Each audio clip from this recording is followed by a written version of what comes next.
Morning students. अपना lesson चल रहा राजे social and political condition of Punjab before Guru Nanak Dev ji. पिछले लैक्चरां दे दौरान आपां पंजाब दी पोलिटिकल कंडीशन पढ़ के आए हाँ, नाल मुस्लिम लोगों की जो सोशल कंडीशन सी उहदे बारे पढ़िया।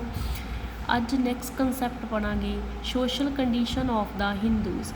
हिंदुआं दी समाजिक हालात किस तरह के सी गुरु नानक देव जी के जन्म तो पहलां। तो सब तो पहलां गल करांगे गुरु नानक देव जी के जन्म तो पहलां जो हिंदुआं की कंडीशन सी बहुत ज़्यादा पुअर सी, बहुत ज़्यादा माड़ी हालात सी। दे वर कंसिडर्ड जिम्मी और स्लेव, ਜਾਂ ਉਹਨਾਂ ਨੂੰ ਜਿੰਮੀ ਕਿਹਾ ਜਾਂਦਾ ਸੀ ਜਾਂ ਉਹਨਾਂ ਨੂੰ ਸਲੇਵ ਕਿਹਾ ਜਾਂਦਾ ਸੀ, ਮਤਲਬ ਦਾਸ ਕਿਹਾ ਜਾਂਦਾ ਸੀ, ਨੌਕਰ ਕਿਹਾ ਜਾਂਦਾ ਸੀ। They had to pay the jizya and the pilgrimage tax. ਉਹਨਾਂ ਨੂੰ ਜੋ ਧਾਰਮਿਕ ਸਥਾਨਾਂ 'ਤੇ ਜਾਣ ਵਾਸਤੇ ਜਜੀਆ ਅਤੇ ਹੋਰ ਜੋ ਧਾਰਮਿਕ ਕਰ ਸੀ ਉਹ ਦੇਣੇ ਪੈਂਦੇ ਸਨ। ਮਤਲਬ ਕਿ ਧਾਰਮਿਕ ਸਥਾਨਾਂ 'ਤੇ ਜਾਣ ਵਾਸਤੇ ਵੀ ਉਹਨਾਂ ਨੂੰ ਟੈਕਸ पे करना ही पैंदा सीगा। At times Hindus adopted Islam to escape from the harass treatment meted out of them। Hindu की कर रहे सी, हिंदू इस्लाम नू अडॉप्ट कर रहे सी तां जो उन्हां दी जो कंडीशन है वो थोड़ी जी सुधर सके, उन्हां नू मुसलमानां द्वारा हो रहे हरास ट्रीटमेंट, हो रहे बुरे व्यवहार तो वो बच सकन, तां करके वो इस्लाम नू ग्रहण कर रहे सन। The Hindu fakirs were not allowed to preach spiritual education. जो हिंदू संत सी उन्हां नू अलाउ नहीं सी कि वो जो धार्मिक एजुकेशन आ उहदा प्रचार कर सकन। द डेफिएंट्स वर आइदर किल्ड और डिटरमाइंड इन द जेल। जो अपराधी हुंदे सन उन्हां नू जां तां मार दिता जांदा सी हिंदू अपराधी, जां फिर उन्हां नू सिद्धा जेल विच सुੱਟ दिता जांदा सी। Hindus did not have religious freedom, they were not given protection. हिंदुआं नू ना तो कोई प्रोटैक्शन सीगी, उन्हां दी सुरक्षा कोई नहीं कर रहा सी ते ना ही उन्हां नू फ्रीडम सी कि वो आपदे अकॉर्डिंग आपदा रिलीजन मन सकन, आपदे देवी देवतियां दी पूजा आपदी मर्जी नाल कर सकन। As a result the social condition of the Hindus were deplorable. तो इत्थों आपां नू पता लगदा कि हिंदुआं दी कंडीशन उस टाइम ते बहुत ही ज़्यादा माड़ी चल रही सी। नैक्सट गल करते हैं कास्ट सिस्टम। हिंदुआं दे विच कास्ट सिस्टम बहुत ज़्यादा जो रिगिड सीगा। Hindu society was divided into Brahmans, Khatris, Vaishya and शूदर्स। 4 parts दे विच वंडे होए सी। अगे भी सब कास्टस दे विच वंडे होए सी ये society.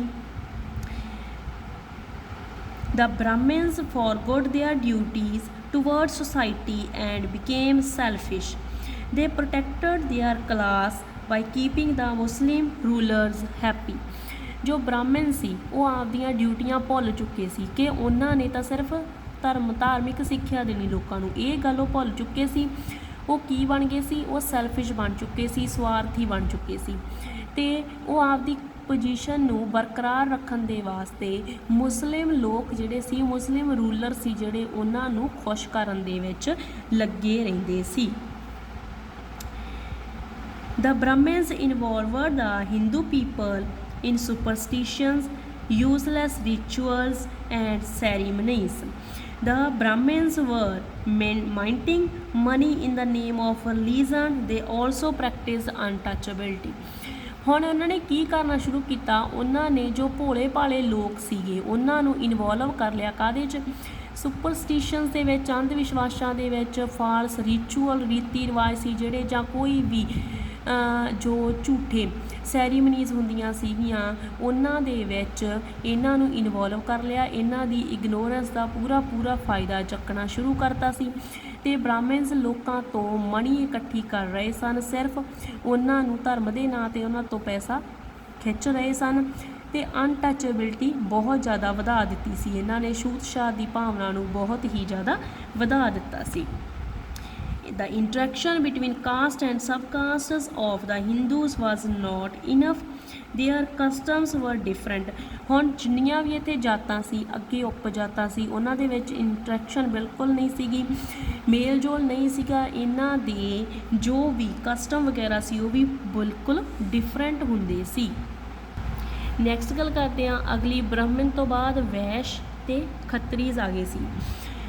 The condition of Vaish and Khatris was good to some extent. ਕੁਛ ਹੱਦ ਤੱਕ ਇਹਨਾਂ ਦੀ ਕੰਡੀਸ਼ਨ ਜਿਹੜੀ ਸੀ ਠੀਕ ਸੀ, ਅਤੇ ਬਟ ਓਵਰਆਲ ਇਹਨਾਂ ਦੀ ਕੰਡੀਸ਼ਨ ਵੀ ਮਾੜ ਗਈ ਸੀਗੀ। ਦ condition of ਸ਼ੂਦਰਾਸ was ਪਿਟੀਏਬਲ। Shudra the condition ਜਿਹੜੀ ਸੀ ਉਹ ਬਹੁਤ ਹੀ ਜ਼ਿਆਦਾ ਤਰਸਯੋਗ ਹਾਲਤ ਹੁੰਦੀ ਸੀ ਉਹਨਾਂ ਦੀ। ਦੇਅਰ ਡਵੈਲਿੰਗਸ ਵਰ ਆਊਟਸਾਈਡ ਵਿਲੇਜਸ। ਉਹਨਾਂ ਦੀਆਂ ਜੋ ਝੌਂਪੜੀਆਂ ਹੁੰਦੀਆਂ ਸੀ ਉਹ ਪਿੰਡ ਤੋਂ ਬਾਹਰ ਜਾ ਕੇ ਉਹ ਪਾਉਂਦੇ ਸੀ, ਮਤਲਬ ਕਿ ਪਿੰਡ ਤੋਂ ਬਾਹਰ ਉਹਨਾਂ ਨੂੰ ਰਹਿਣਾ ਪੈਂਦਾ ਸੀਗਾ। For them, the doors of temples and pilgrimages were closed। ਉਹਨਾਂ ਦੇ ਵਾਸਤੇ ਜੋ ਵੀ ਟੈਂਪਲ ਸੀ ਜਾਂ ਕੋਈ ਵੀ ਧਾਰਮਿਕ ਸਥਾਨ ਸੀ ਉਹ ਬੰਦ ਹੋ ਚੁੱਕੇ ਸੀਗੇ। If a Shudras touched a Brahmins or a person of high castes, it was considered a sin। ਜੇ ਕੋਈ ਵੀ ਸ਼ੂਦਰ ਕਿਸੇ ਬ੍ਰਾਹਮਣ ਨੂੰ ਜਾਂ ਅੱਪਰ ਕਲਾਸ ਦੇ ਆਦਮੀ ਨੂੰ ਛੂਹ ਲੈਂਦਾ ਸੀ, ਟੱਚ ਕਰ ਲੈਂਦਾ ਸੀ, ਤਾਂ ਇਸ ਨੂੰ ਬਹੁਤ ਵੱਡਾ ਪਾਪ ਮੰਨਿਆ ਜਾਂਦਾ ਸੀ। The condition of Shudras in Hindu society of that time was very deplorable. ਅਤੇ ਸ਼ੂਦਰਾਂ ਦੀ ਕੰਡੀਸ਼ਨ ਸਭ ਤੋਂ ਜ਼ਿਆਦਾ ਮਾੜੀ ਸੀ ਉਸ ਟਾਈਮ 'ਤੇ, ਬਹੁਤ ਹੀ ਬੈਡ ਬਿਹੇਵੀਅਰ ਉਹਨਾਂ ਨਾਲ ਕੀਤਾ ਜਾਂਦਾ ਸੀ। ਅੱਗੇ ਨੈਕਸਟ ਚੱਲਦੇ ਆ ਰਾਜੇ ਆਪਾਂ ਫੂਡ 'ਤੇ।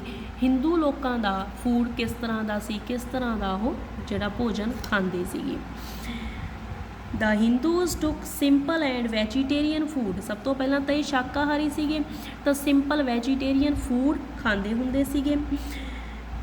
Mostly the food of common Hindus were cereals, vegetables, wheat, rice, milk, curd, ghee, ਇਹ ਵਾਲੀਆਂ ਚੀਜ਼ਾਂ ਉਹਨਾਂ ਦੇ ਫੂਡ ਦੇ ਵਿੱਚ ਕਾਮਨਲੀ ਯੂਜ਼ ਕੀਤੀਆਂ ਜਾਂਦੀਆਂ ਸੀਗੀਆਂ।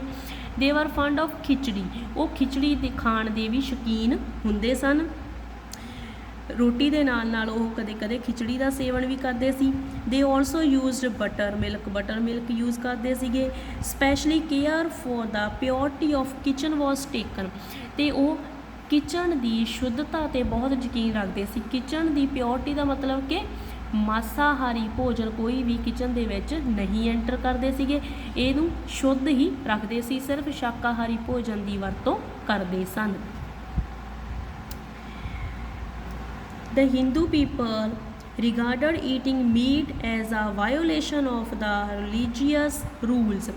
ਹੁਣ ਉਹਨਾਂ ਦੀ ਕੀ ਧਾਰਨਾ ਸੀ, ਉਹ ਕਹਿੰਦੇ ਸੀ ਕਿ ਜੇਕਰ ਅਸੀਂ ਮੀਟ ਖਾਂਦੇ ਹਾਂ ਤਾਂ ਇਹਦੇ ਨਾਲ ਸਾਡੇ ਰਿਲੀਜੀਅਸ ਰੂਲਸ ਨੂੰ ਵਾਇਓਲੇਸ਼ਨ ਹੋਊਗੀ, ਉਹਦੀ ਰਿਲੀਜੀਅਸ ਰੂਲ ਦੀ ਇਨਸਲਟ ਹੋਊਗੀ, ਰਿਲੀਜੀਅਸ ਰੂਲ ਦੀ ਉਲੰਘਣਾ ਹੋਊਗੀ, ਤਾਂ ਕਰਕੇ ਉਹ ਜਿਹੜੇ ਸੀਗੇ ਮੀਟ ਵਗੈਰਾ ਯੂਜ਼ ਨਹੀਂ ਕਰਦੇ ਸਨ। Rules. The people of low castes used to eat meat, but it was not a part of their daily diet. They also used alcohol, opium, ਭੰਗ, ਚਰਸ ਐਕਸੈਕਟਰਾ। ਜਿਹੜੇ ਲੋ ਕਾਸਟ ਦੇ ਲੋਕ ਸੀ ਉਹ ਕਹਿੰਦੇ ਵੀ ਮੀਟ ਖਾਂਦੇ ਹੁੰਦੇ ਸੀ, ਬਟ ਉਹਨਾਂ ਦਾ ਡੇਲੀ ਦਾ ਰੂਟੀਨ ਨਹੀਂ ਸੀ, ਡੇਲੀ ਡਾਈਟ ਉਹਨਾਂ ਦੀ ਨਹੀਂ ਸੀ, ਉਹ ਕਦੇ ਕਦੇ ਮੀਟ ਦਾ ਸੇਵਨ ਕਰਦੇ ਸੀ। ਉਹ ਨਾਲ ਨਾਲ ਜਿਹੜਾ ਹੈਗਾ ਐਲਕੋਹਲ ਹੋ ਗਿਆ, ਜਿਵੇਂ ਅਫੀਮ ਹੋ ਗਿਆ, ਓਪੀਅਮ ਅਫੀਮ, ਭੰਗ, ਚਰਸ, ਇਸ ਤਰ੍ਹਾਂ ਦੇ ਨਸ਼ੀਲੇ ਪਦਾਰਥਾਂ ਦਾ ਸੇਵਨ ਵੀ ਕਰਦੇ ਸੀ। Only people of low costs.